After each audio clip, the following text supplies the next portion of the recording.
Some shows talk about one team. Other shows barely talk sports. This show will talk Packers, Brewers, and Bucks every day. It's Wisconsin Sports Daily with Steve Sparky Fifer. Served up by Wendy's on 1250 AM and 105.7 FM The Fan.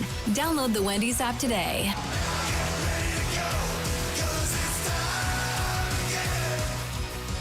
Welcome in. It is Wisconsin Sports Daily, served up by Wendy's. Live from the 1250 AM and 105.7 FM The Fan Studios, powered by the Potawatomi Sportsbook. Right here in front of the Expo building, looking over at the Milk House Root Beer Milk. It's $1. I'm telling you, it's worth it. We have it every day out here. Go get yourself some root beer milk over there at the Milk House. Tim Dillard is walking around State Fair right now, asking me where, what the heck was it that he asked me? He asked me where Richie's Cheese Curd Rodeo is, Charlie. Richie's Cheese Curd Rodeo. You know where it is on top of your head? No idea, but, I mean, it's the Wisconsin State Fair, so I think if you just walk around, you'll probably find some cheese curd somewhere. Right, but there must be a reason why he's looking for one specific cheese curd place. Maybe he knows somebody working there, something like that, I'm guessing. There. What? Maybe there's a Sporky there. One of, like, the Sporky foods. Oh, yeah. Maybe. I don't know. I don't know all the Sporkies off the top of my head. Yeah, that may be the case. Yeah. So I sent him, I think it's on Grandstand Avenue. I was talking to my guy Van out here, and he's like, I don't know. I'm like, I think it's towards that Spin City place. So I'll find out when he comes back over here at 3:20. And then if he gets lost, he probably won't be here at 3:20. And then I've screwed that whole thing up, the whole segment. But Tim Dillard will be here with me. FanDuel Sports Network, Wisconsin Brewers analyst will join me here at the Wisconsin State Fair at 3:20. We'll talk about the Brewers coming back home. Obviously, he is here with the off day today for the Brewers. And back at it tomorrow against David Stearns and the Mets at American Family Field. All right, so let's talk about Matt LaFleur, who spoke earlier today before practice. And talking about, obviously, quarterbacks, that is the main thing here, right? Is Jordan Love going to play? Is Jordan Love not going to play? How much are you going to play Malik Willis? What does that look like at this point? Matt LaFleur addressed it. I'm sure you can make it happen, but is it realistic to get all four quarterbacks legitimate playing time on Saturday? Well, yeah, we'll do our best to give them all meaningful reps. Certainly some of those guys are going to play longer than others. What do you think of Algersma so far? I think he's another guy that's flashed, and he's got the arm talent. It's just the consistency, and it's always hard for a guy like those. The majority of the reps are going to Jordan and Malik, so both he and Sean, I mean, they got to maximize their opportunities, and they're getting limited reps in practice, so a lot of their training comes post-practice in regards to working through the scripts so that when they get in those situations on Saturday night that they got to go out there and they got to go. The expectation is that you're going to go out there and execute. I think the expectation is for the Packers that Clifford and Elgersma is going to get cut. But then the debate becomes which one ends up on the practice squad and which one is shown the door, Charlie, and wished good luck in your future endeavors at that point. If I was a betting man, I'm willing to bet you Clifford is on the practice squad and Elgersma is simply a camp arm at this point. That's what they've done the past 3 seasons with those guys. It's been Sean Clifford gets the spot in the practice squad because he's been around the organization just a little bit longer than all these other rookies. I think they're just hoping that one of these rookie guys comes in and just balls out, and then you can get rid of Sean Clifford and move on from it. I think they're just saying, you know what, these guys are as good as Sean Clifford or a little bit worse, not worth it. Move on. I think that's exactly the thing that he said that I found was interesting, talking about how I want to get all 4 of these guys meaningful time, meaningful snaps in the game coming up against the Jets Saturday night for the Packers. That means Jordan Love's playing based on what he just said there, which means now there's really a reason to watch the game coming up on Saturday night. Now, what does meaningful reps really mean, right? So to me, meaningful reps means, all right, they're each going to play a quarter. Let's go.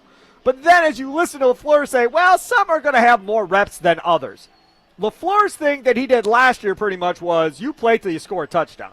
That was kind of his thing last year. He didn't want to, if they went 1, 2, 3 punt, go back out there. We're not ending like this. LaFleur wanted that first string to end with a positive note. Mostly touchdowns, but sometimes that field goal, fine, come out, you're done.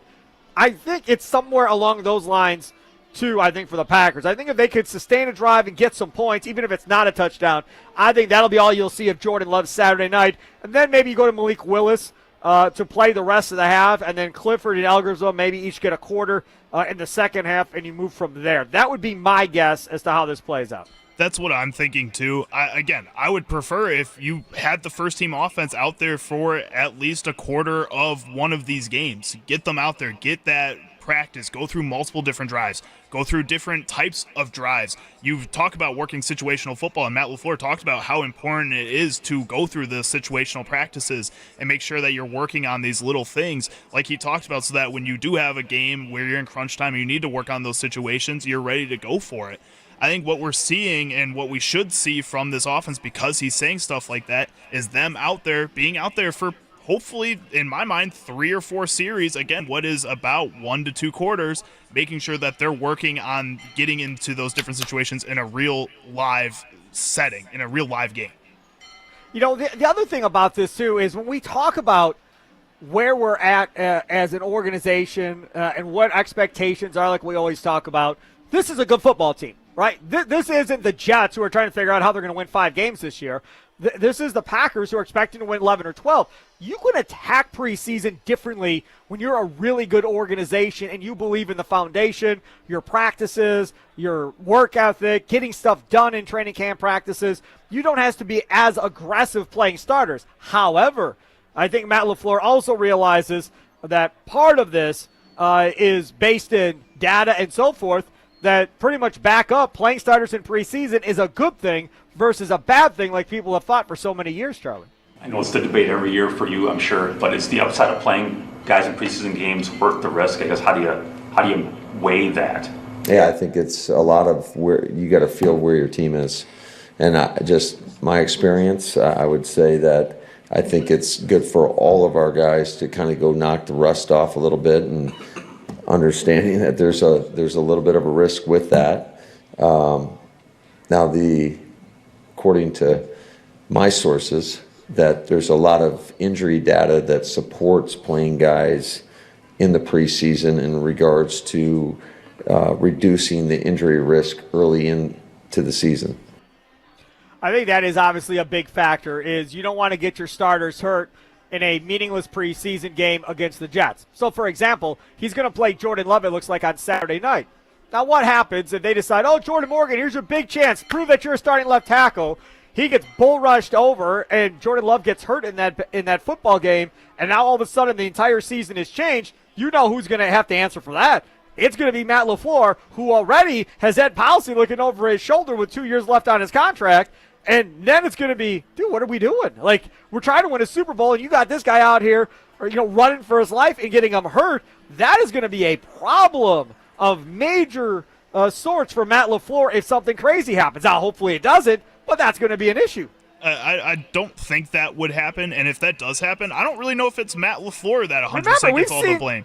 But, Charlie, we've seen Lamar Jackson get injured in preseason and be gone for the year. I mean, it's not like it's never happened before. No, and it definitely can happen. But I think when you're talking about a situation where Jordan Morgan gets bull rushed over and Jordan Love gets blindside knocked out in a preseason game, maybe we should be looking at Jordan Morgan and Brian Gutekunst drafting a first-round tackle who can't block a player in the preseason. That's more the problem there than playing a Jordan Love. I think what Matt LaFleur is saying here is, yes, guys can get injured in those preseason games, but I think there's a lot higher risk of injury in the regular season when you're not getting those, again, real live game reps in that preseason. So, yes, you want to keep those guys away from injury, but you also don't want to keep them completely out of those 3 games. Speaking of Jordan Morgan not being very good, Matt LaFleur addressed that today as well. Some good, and then some he's got to get better, and I think you can say that about everybody. So, again, he's a young player, but he's getting a lot of exposure at that spot. So with that comes a lot of opportunity. Lucas Van Ness, I'm not going to say owns Jordan Morgan at this point, but he's had his way with Jordan Morgan many a time so far in training camp going into this thing. Now, Van Ness also is under a lot of pressure, right? Because people want to label him a first-round bust at this point. And Lucas Van Ness needs to go out and have a monster year. Van Ness goes out and gets 10 sacks, considering Rashawn Gary's never done it in his career.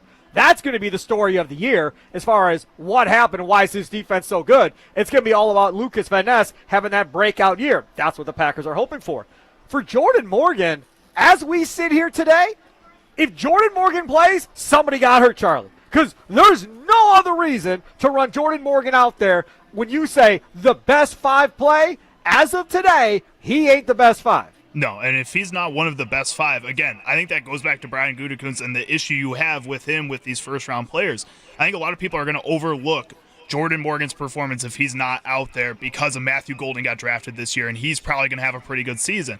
I think it may get amplified if Matthew Golden starts off a little slow for some reason and doesn't have a great rookie season. Then he's going to be on the hot seat even more than a Matt LaFleur because his first round picks just aren't working out. And then when you look at the battle between a Lucas Van Ness and a Jordan Morgan, I think you have to give, I guess, a little bit more credit to a Jordan Morgan. Lucas Van Ness is a guy that I think right now is, for a breakout season, a 7.5 sack guy. That's all he needs this year is a 7.5 sacks, and I think that is considered a breakout season. So for him to just need to get to that point, I think it's probably a pretty big deal to a guy like Lucas Van Ness, and because of that, he's working really hard this offseason, working really hard in this preseason in order to get to that point. Jordan Morgan didn't really get very much exposure last season. Like Matt LaFleur said, he's still learning how to do some of this stuff. He's still learning how to play that left tackle position at the NFL level. Lucas Van Ness has been here for a while and has a really big chip on his shoulder going into this season. I think Jordan Morgan just isn't at that point yet of a Lucas Van Ness. Hopefully he doesn't have to get to that point of a Lucas Van Ness, but at the same time, somebody's got to kick him in the butt here a little bit. That's the thing. I mean, you're talking about playing with a chip on your shoulder. I mean, after last year, you would think he'd definitely be playing with a chip on his shoulder. I mean, a lot of these guys, especially, for example, Marshawn Lloyd, right? He didn't suck. He didn't play. Mm-hmm. He was hurt. Then he had appendicitis. I mean, it was one thing after another. Can't stay on the field. Then he comes back and on a freak play gets hurt again. And now he's out again. Talk about playing with a chip on your shoulder and coming out and wanting to, prove to everybody why you were drafted and that you can stay available and you can be a player. That's part of it. Jordan Morgan last year kind of got rotated in and out, but then he got hurt. Now you show back up at training camp practice. Your general manager says you're competing for left tackle with a guy that's been there forever and Rasheed Walker for the last several years, who is going into the last year of his deal before free agency. Here's your chance. Go get it. And you're getting beat regularly right now in training camp practice. I mean, you should have a chip on your shoulder by this point. I don't know what more it takes to get a chip on Jordan Morgan's shoulders, Charlie. I also don't feel like last season the pick of Jordan Morgan was criticized enough. And I think I tried. I know tried. You tried. I couldn't get everybody else on my bandwagon, but I did my part. But I think that people that were covering the Packers or even the Packers organization themselves kind of babied the pick. They wanted to defend it to the moon every single chance that they got. Every time somebody questioned it, they were like, we know what we're doing. This is a guy that's a versatile player that's going to be able to play anywhere on our offensive line when he's healthy. He's going to be all right. He just needs a little time to adjust to the NFL. And because of that, when you're getting babied by everybody that's surrounding you, every story and narrative that's surrounding you is something about just wait. He's going to be fine. He's going to be fine. They're heralding you as this guy that could fit into that offensive line anywhere, kind of Elton Jenkins type player. That kind of, I think, doesn't really give you a chip on your shoulder. It kind of makes your head big. And then when you get put into a situation like this where you're kind of faced with the reality of the situation, it's going to kind of, again, kick you in the face a little bit. I got one more clip I want to play. Tim Dillard's already sitting down next to me. He's eating, so I want to extend this as long as possible so he can get his food down. There, see? I told you, look at him. He was kind of stalking. Look, he's got the orange sunglasses, yeah. He's got it. Like, orange sunglasses, like I called. Yes, even got a horned hat to match the orange sunglasses. So Tim Dillard will join us momentarily after he's done eating. I want to play that clip that you told me we had of LaFleur talking about this being being asked about this becoming a run-first offense. Well, I also think I would tell you that there's a lot more split safety in this league, and defenses are really trying to do a good job of keeping a lid on top of the coverage and not give up the big explosive plays. So when that happens, the only way to draw them up is you better be able to run the football, because if they can sit there and play a two safety look and stop your run game, it's going to be a long day. It's interesting because I think a lot of naysayers of Jordan Love will say you're run first because you don't trust your quarterback. That's why you've become a run first offense. Like, they don't do this stuff when you got a guy that you trust like Aaron Rodgers and Brett Favre and these guys that are wing it 40 times a game. Nobody's trying to run first offense back then with those type of Hall of Fame players. So maybe they don't trust their quarterback. He puts it into a different spin zone and says it's about the defenses that are being played in today's NFL, and this is the way that you win in the National Football League. I agree with Matt LaFleur. I think you've seen it. You've seen Shanahan do it in San Francisco. You've seen McVay do it to a certain degree with the Rams. This style of offense is why all of these guys are branching off from Kyle Shanahan and all getting head coaching jobs because it works, right? The Minnesota Vikings doing the same type of stuff, and they're not doing it with any type of superstar running back. There's no Adrian Peterson there, but they're getting the job done enough to set up the play action pass. That's the one thing that I talked about. You want a bigger percentage of play action pass from the Packers this year than you saw last year. The best teams in the NFL, at least this past season, were some of the best teams at controlling the pace of play in any given game. All the games that the Packers struggled against their NFC and North opponents in last season, it was the Lions and the Vikings controlling the pace of that game. The Bears in that last game of the season were controlling the pace of that game. I think those are what we're looking at here. And when you can run the ball effectively, when you can run the ball when you want, I think you have a much higher percentage of chance of controlling the pace of play in any given game. And I think this is something that we've been seeing trend across the league. That's why the safety position, I think, has become a little bit less valuable than it has been in the past, because those guys were so monumental in changing the pace of play in games. They were so good at forcing turnovers in that 2010s. A lot of those Eric Berrys, Cam Chancellors, Earl Thomases, they were out there making plays in order to change the momentum of a game fast as possible. Now you don't have that. You got a lot of more surefire tacklers at that safety position, guys that can come down and play in the box and make multiple different types of plays on the field, more so than you have seen in the past. It's a different style of game, and the Packers are just changing with it. No doubt about it. He's Charlie Hughes, C. Sparky Fifer with you. It's Wisconsin Sports Daily, served up by Wendy's, live from the 1250 a.m. and 105.7 FM The Fan Studios, powered by the Potawatomi Sportsbook out here at the Wisconsin State Fair by the Expo Building right where you walk in. Sitting next to me, Tim Dillard, former Brewers pitcher, FanDuel Sports Network, Brewers analyst. He'll join us coming up next here on The Fan.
Back, it's Wisconsin Sports Daily, served up by Wendy's, live from the 1250 AM and 105.7 FM The Fan Studios, powered by the Potawatomi Sportsbook, out here at the Wisconsin State Fair, just outside the Expo building. Steve Sparky Fifer with you, along with our guy Tim Dillard, FanDuel Network Sports, Wisconsin Brewers analyst, former Brewers pitcher. I always like to throw in former Milwaukee Milkmen pitcher, because that was a big damn deal for the Milkmen when you showed up to pitch, if you remember correctly. No, they were going to win the championship anyway. I just happened to show up and steal a ring. But everybody and their mama came out to see you, though. Well, it was only baseball in town outside of big leagues, and you couldn't even go to those games in 2020. So, yeah, the Milkmen, legit. Honestly, they helped put me on the map a little bit. What are you talking about? What are you talking about? Stop. Nonsense. I got things I want to get to. So, first I want to get to a kind of pseudo-technical thing that I think people watching at home were kind of trying to figure out what the hell is going on.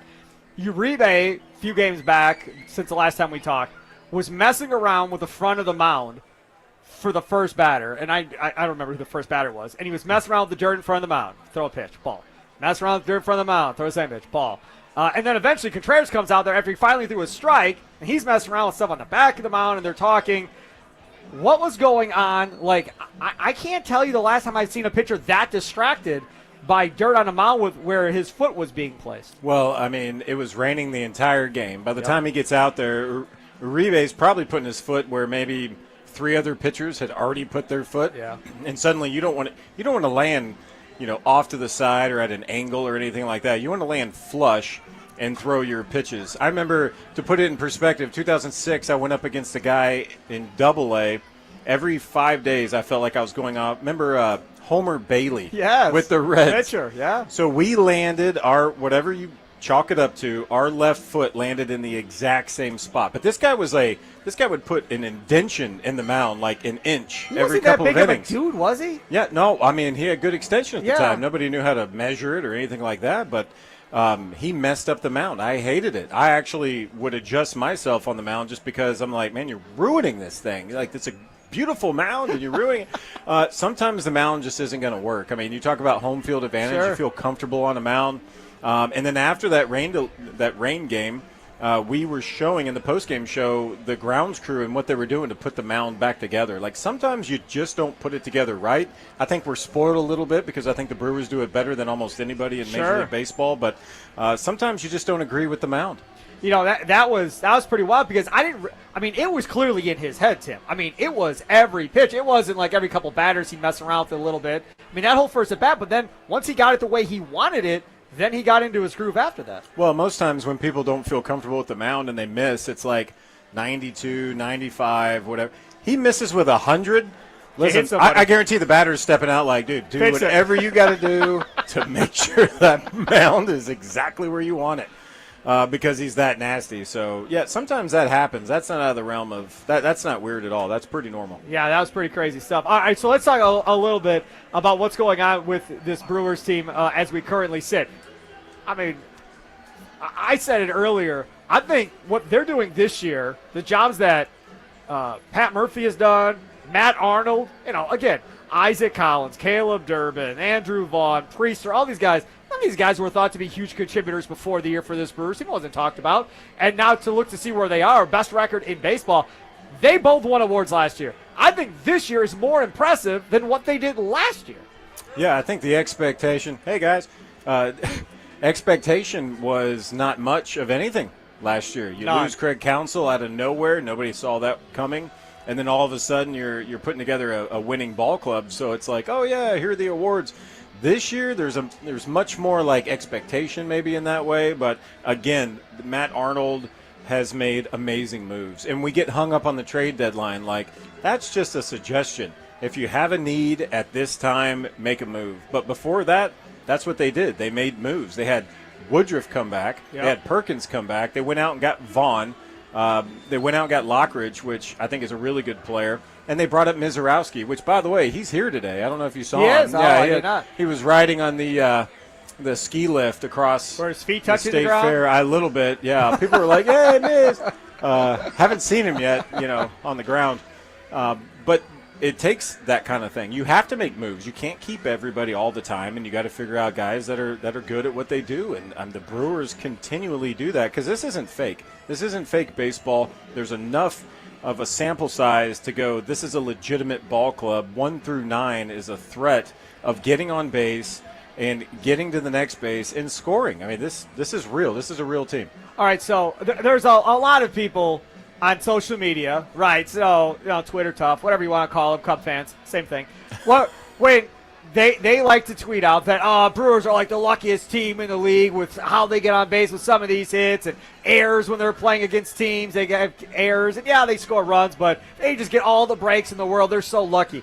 How much do you think luck plays into a success of a baseball team throughout the course of a season? Well, in talking about this team, they're creating their own luck. The swing and bunts, the infield hits, they're leading all of baseball in infield hits. Well, It's like, why don't the Yankees do that? Yankees don't have that personnel. They don't have guys that have that kind of foot speed or that kind of have that awareness of, if I put the ball in play, I'm going to get to first base.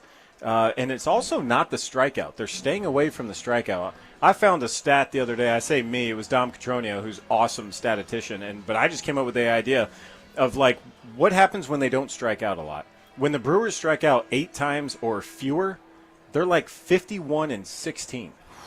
And you think about 8 strikeouts, you feel like that's a lot. That's like one inning almost. And you're like, all they got to do is strike out 8 or less, and they have like a 90% chance of winning. And the reason is because if they eliminate the strikeout, they put the ball in play and good things happen. They have forced they're tied first with 77 forced errors. They're forcing errors on the other team by the way they play baseball.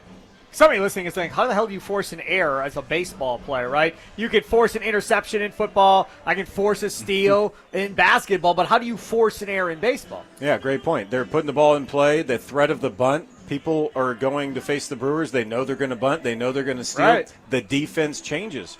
They start getting in different positions. We saw the other day, it was first and second. Brandon Lockridge, who just came over from the to the Brewers, he's in a sacrifice bunt situation. Yep. First and second, nobody out.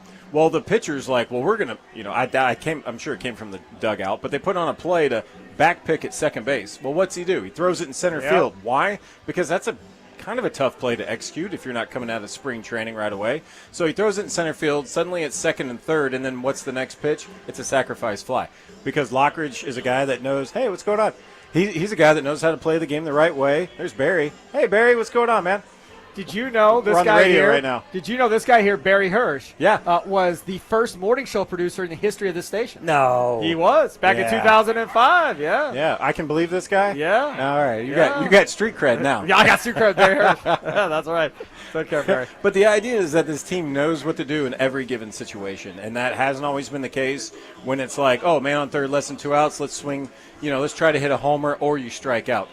This team, the decisions they're making at the plate by putting the ball in play and using their speed is making pitchers, making defenses make mistakes. He is Tim Dillard, FanDuel Sports Network Brewers analyst, former Brewers pitcher, out here at the Wisconsin State Fair, having fun on YouTube as well. If you want to check out his bright orange sunglasses that you've seen him wear so many times, go to YouTube, the Fan Milwaukee search, and you'll find us. Shorts, videos, all the local shows are live streamed as well. Now he's taking pictures. Hey!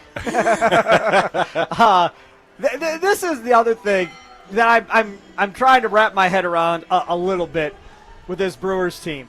And the fact that I think Isaac Collins is the best hitter on this team right now. I mean, is that crazy? I mean, you could throw a dart, hit 3 or 4 guys. I mean, they put him in the 3-hole the other day, and if we would have done that in May, I'd be like, what are we doing? Yeah, that was yesterday. You do it, and you go, well, he's the best hitter on the team. Of course he belongs in the 3-hole. Well, I think he is right now. That's only the second time he's batted in the 3-hole, and I think the last time was just kind of out of necessity on the way the lineup and who was healthy. But right now they have Vaughn batting behind Yelich, and it has worked. So you don't want to mess with that. Correct. And then you're trying to figure out what to do since Churio went on the IL, and you're trying to piece it together. But Collins, if you don't throw to him, he walks. If you do throw to him, he's a switch hitter. He's a threat. Hits the ball all over the field. Hits it hard. And honestly, he did. He 4 barrels just yesterday. Yep.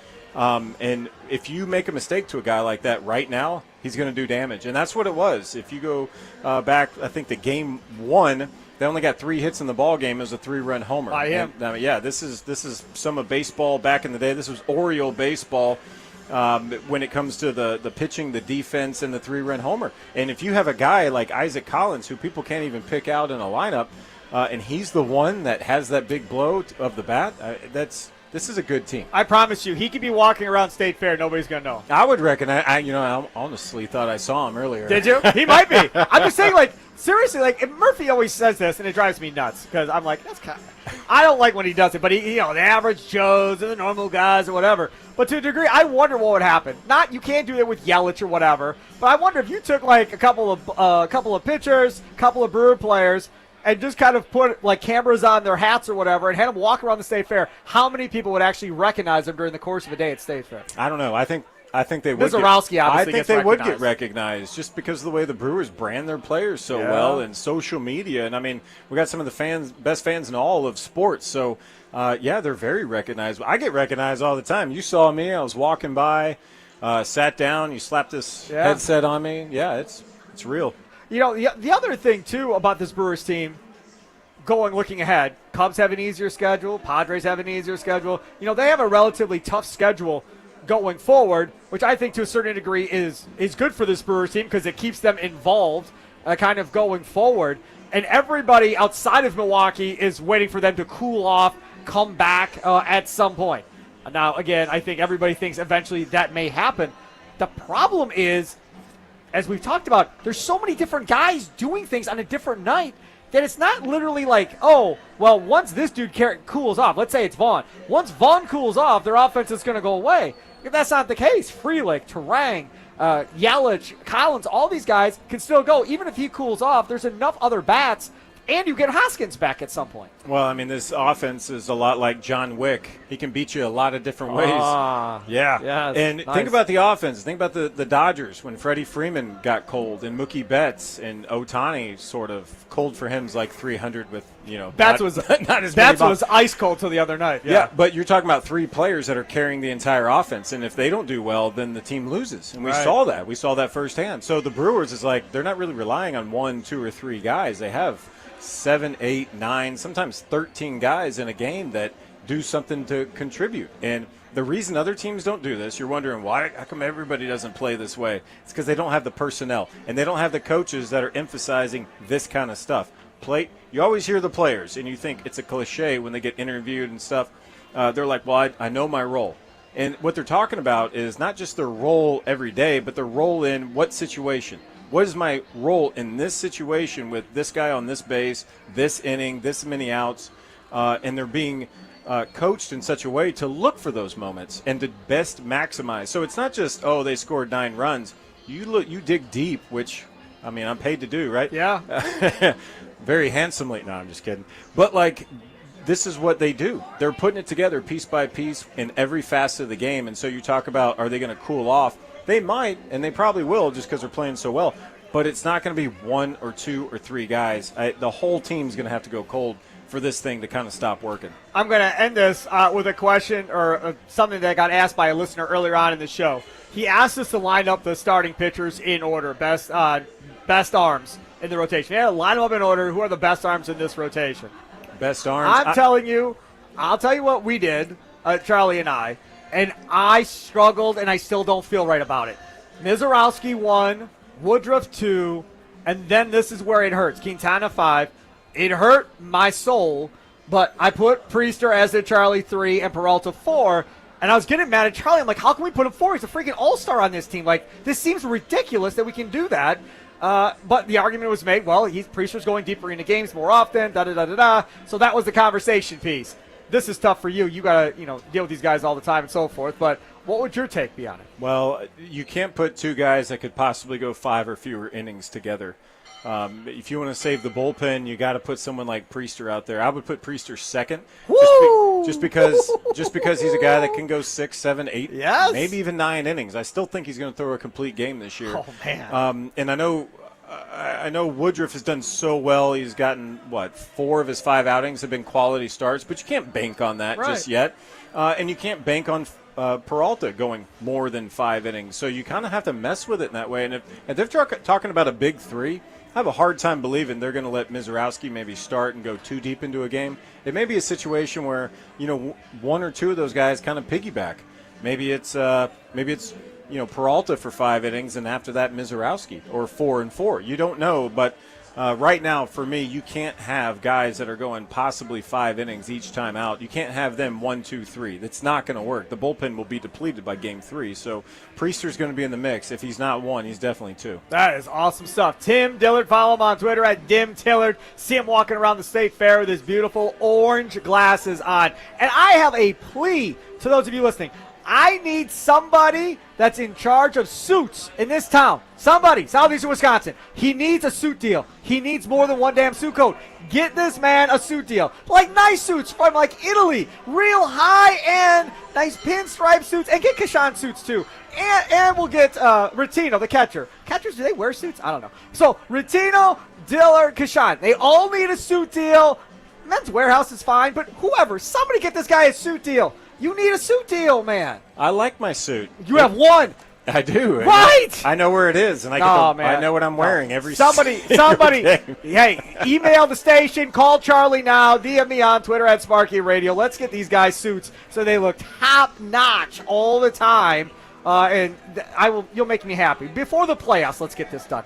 Tim Dillard, thank you so much. You got it. Absolutely. Coming up next, Charlie Sounds of the Day. It's Wisconsin Sports Daily, served up by Wendy's, live from the 1250 AM and 105.7 FM The Fan Studios, powered by the Potawatomi Sportsbook at the Wisconsin State Fair at the Expo Center. Back after this.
It's Wisconsin Sports Daily, served up by Wendy's, live from the Wisconsin State Fair, right by the Expo building, outside the entrance, across from the Milk House. Come on out, say hi. Would love to see you out here outside the Expo building. A lot of fun stuff going on. Anybody cuts hair, my guy Van needs to cool off, maybe shave his head right here at the tent. If you know anybody that cuts hair. Charlie, you know anybody out here at the State Fair cut his hair? No, and that's a myth, too. You know, what's a myth? That if you just shave your head, you're automatically going to be cooler. Of course you're going to be cooler. What do you mean a myth? It's not a myth. It's a myth. How is it a keep myth? the long hair. Long hair is cool. It's better. It's just a myth. It doesn't work. Sparky, the majority of my youth I spent with a buzz cut, and I sweat just as much as I did when I grew my hair out, grew my beard out. Man, I was just as hot as I was. I am not saying that you're not going to have back sweat and belly sweat if you shave your head. What I am saying is, when I shave my head. The head part is going to be a lot cooler if we shave this man's head. No, you got no protection from the sun with your hair. It's all just beamed down straight down. Man, he's fine. He's already tan. He'll be good. Man's out here working like 17-hour days. Man needs to get some break here. Man's out here till like 11 o'clock tonight. I think he needs air conditioning more than a haircut then. Man, y'all don't understand. These people that work at the State Fair work crazy, stupid hours. Yesterday, guy took me on the courtesy cart. Yeah, I'm that guy. He took me on a courtesy cart from the car to the entrance right over here by where we came in. So I'm talking to this dude. I was like, so, man, how long a day you got? He's like, man, I got here at 2:30 this morning to help the farmers get in. 2:30. I was like, what time you here to? Like 4 o'clock. I was like, oh, my God. Y'all are a whole different level working out here at Wisconsin State Fair. These people clearly love it and enjoy what they do, but it is insane to me. I enjoy the Potawatomi Sportsbook myself, as do many others. 6,500 square feet, 2,000 square foot center screen, 30 different sporting events at one time at the Potawatomi Sportsbook. Potawatomi Sportsbook Kitchen, amazing food selection, 48 beers on tap, a dozen different specialty cocktails. Oh yeah, homemade desserts and pastries every day at the Potawatomi Casino Hotel. And now, this year, they're hosting your fantasy football drafts at the Potawatomi Sportsbook. That's right, you can take you and your league, 14 teams or less, and have your draft on the second level at the Potawatomi Sportsbook. You get a private elevator. Not anybody else can come up but you all. You get out there, smorgasbord of food, and 3 drink tickets per team drafting in that league. And you get the poster board. And you get the stickers. And they put a podium up there so you can go up there and announce your picks like a cool dude at a fantasy football draft. All of that. There's a fee. Go online. Check it out. Potawatomi.com/sportsbook. Potawatomi.com/sportsbook. Sign up your fantasy football league to have their draft at the Potawatomi Sportsbook today. Time now for Charlie's segment. What sound clips will Chicago Charlie pick today for Sparky? Will Sparky become enraged? Will laughter ensue? It's time for Charlie's Sound of the Day. It's Wisconsin Sports Daily, served up by Wendy's on The Fan. All right, Charlie, Sounds of the Day, top 3 clips around the world of sports. Charlie, what we got to start with? All right, first up, we're going to head over to Tampa Bay Buccaneers training camp, where Kay Adams was hosting Up in Adams live from their training camp. Man, we haven't heard from Kay Adams in a minute on this show. There for a while, she was on like 3 times a week. When was the last time we had Kay Adams on this segment? Football season. She's one of the signs of football season coming back. It's awesome. She's really good, too. All right, go ahead. But she was interviewing 14-year veteran Levante David and starting quarterback Baker Mayfield about some of the biggest news that's come out throughout NFL training camp, which is the fact that smelling salts have been banned. George Kittle talked about it on NFL Network. These are 2 more players that seem to be pretty disturbed or perturbed by the fact that they are banning the smelling salts. Devastating news, ravishing the NFL landscape yesterday. Yeah. Smelling salts. Pour one out. It hurt your heart? Yeah. As someone who's never taken smelling salts, how can you describe what this means? No, you never took them? So, as a competitive person, right, you need something to get you going. Some people like coffee, some people like energy drinks, some people like whatever it may be. But for me, those things don't get me going right away. But smelling salts, they wake you up and get you going right away. Yeah, and ever since 2012, my very rookie year, I had to take a smelling salt before each drive. To this day. 13 years, I had to take a smelling salt each drive. I think the reasoning was that it masks concussion symptoms, but if you get knocked out, which is the whole purpose of smelling salts, to wake you up, you're not allowed back in the game. So I think it was a quick trigger to ban them, just to kind of a CYA, but it is what it is. A CYA? Yeah. Okay. What do you mean by that? Cover your butt. Who in the NFL is going to be most affected by this? I'm going to be severely affected, to be honest with you. What's going to replace smelling salts? Because now that's all I'm going to be worried about for the next 6 more months. headbutts. Okay. So, first of all, this is all fake news. This is all crap, right? So, don't believe any of this trauma. Oh, my God, my smelling salts.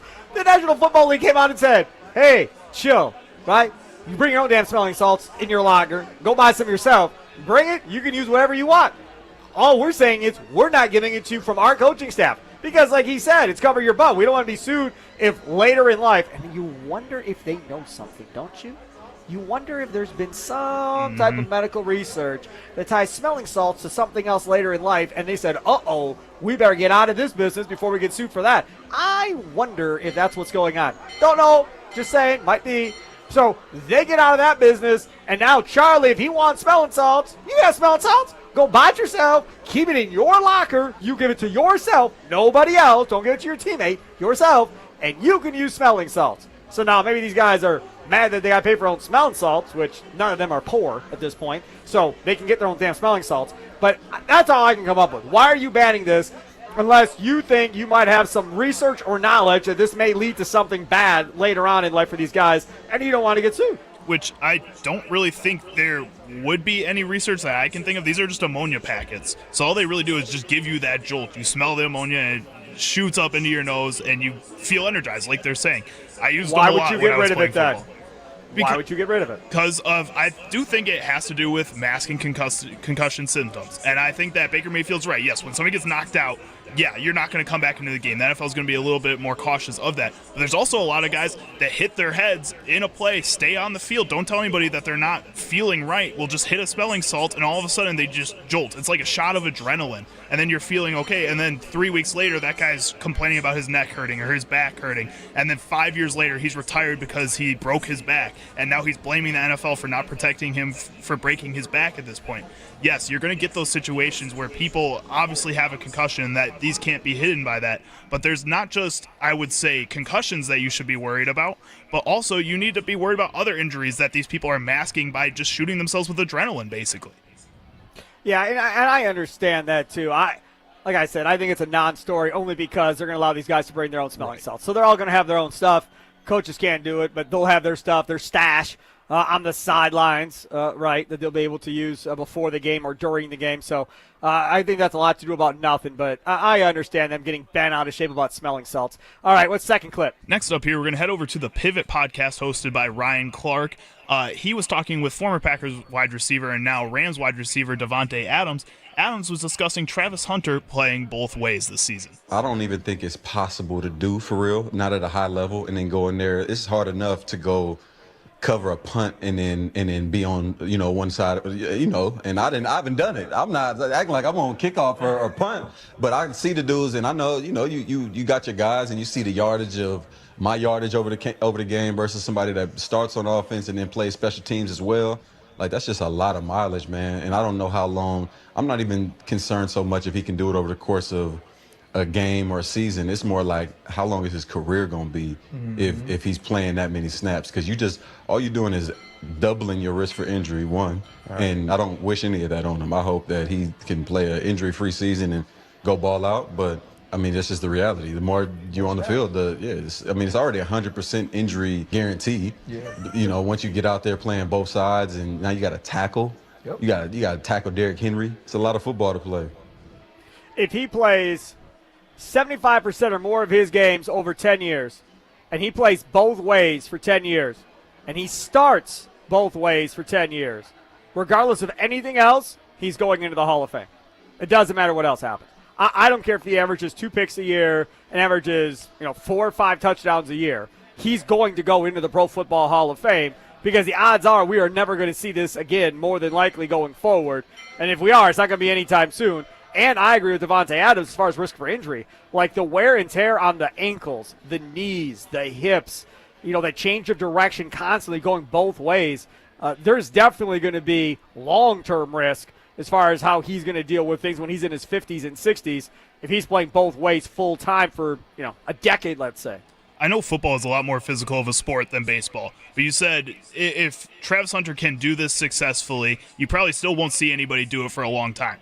I would argue that a lot of people said that about a Shohei Ohtani as well, and Shohei Ohtani has had his injury concerns, and he's gotten hurt, but he's also been phenomenal when he's been on the field and one of the greatest players of all time. And very quickly, we have started seeing youth players, guys getting drafted out of high school that want to label themselves as pitchers and hitters, guys coming out of college as pitchers and hitters. Yeah, that's cute. I mean, it's cute. But, realistically, Major League Baseball is not going to allow them to do most of it for most of the time. It's just not going to be. They wouldn't have let listen, if Ohtani went to UCLA or something, he would have had no leverage and he would have been one or the other.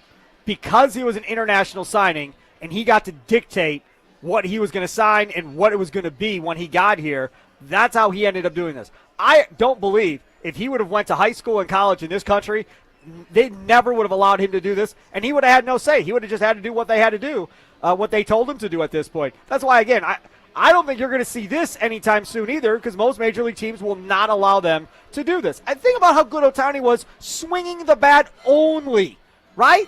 And now you're going to come back and pitch. Okay, so next year when he's got a full year of pitching and swinging, if his offensive numbers decline, are they going to go back and revisit that and go, hey, man, you're a good pitcher, don't get me wrong, but I really need those offensive numbers back to where they were, so we're going to lean back to letting you be a DH kind of going forward. Will they do that? I don't know. But it's going to be something talked about if his offensive numbers decline once he's pitching every 5 days again. Yeah, but also the last time he pitched a full season and hit a full season, he was the MVP as a batter and I think the runner-up as a Cy Young. He still is that good. So I don't know if you can expect that same kind of decline when he does it again this time around. It's going to be interesting. One more clip. Last up here, we're going to hear from St. John's head coach Rick Pitino on the modern point guard. This is courtesy of the New York Post. There are no point guards anymore. If you find it, you'll probably describe him as a guy who can't shoot. What's Jalen Brunson? He's a combo scoring guard. I don't think he's looking for the assists. I think he's looking to score. And thank God he is. So, and whether it's the champion, who's the point guard of the Thunder? I said this to the team, who's the point guard of the Knicks, the Lakers, the Celtics, the world champions? The point guard is totally done in basketball. The days of John Stockton are long gone. There are no more point guards. Chris Paul's probably the last one. So you got to play with everybody handling the basketball, 5 out, and just create good movement. I'm with you, Rick Pitino, because I'm an old guy too.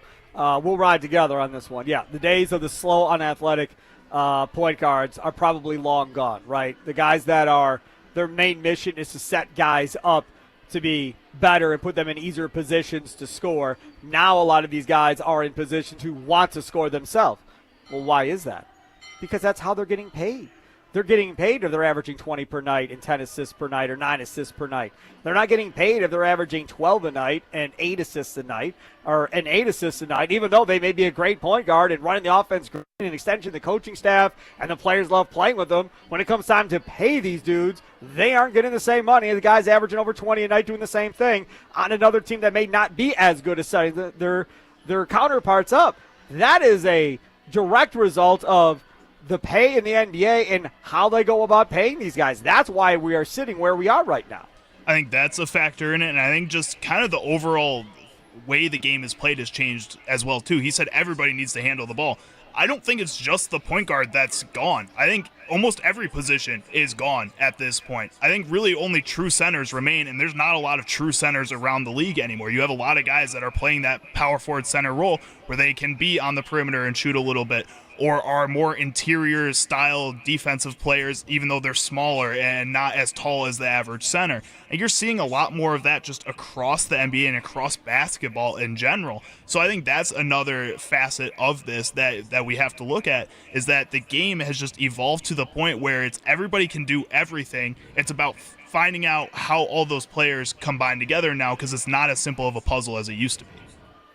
Charlie using over there. See Sparky Fifer here, hanging out with you at the Wisconsin State Fair right by the Expo Building entrance. Coming up, we'll get to our green and gold update brought to you by the Potawatomi Sportsbook. Hey, do you love Taki Fuego chips? Listen up, because you've never had them like this. Wendy's new Taki Fuego meals are here. The Sammy has the Taki Fuego chip intensity you love and piled up on one of their fan favorite spicy chicken sandwiches with Taki Fuego chips, chili lime sauce, and creamy corn spread.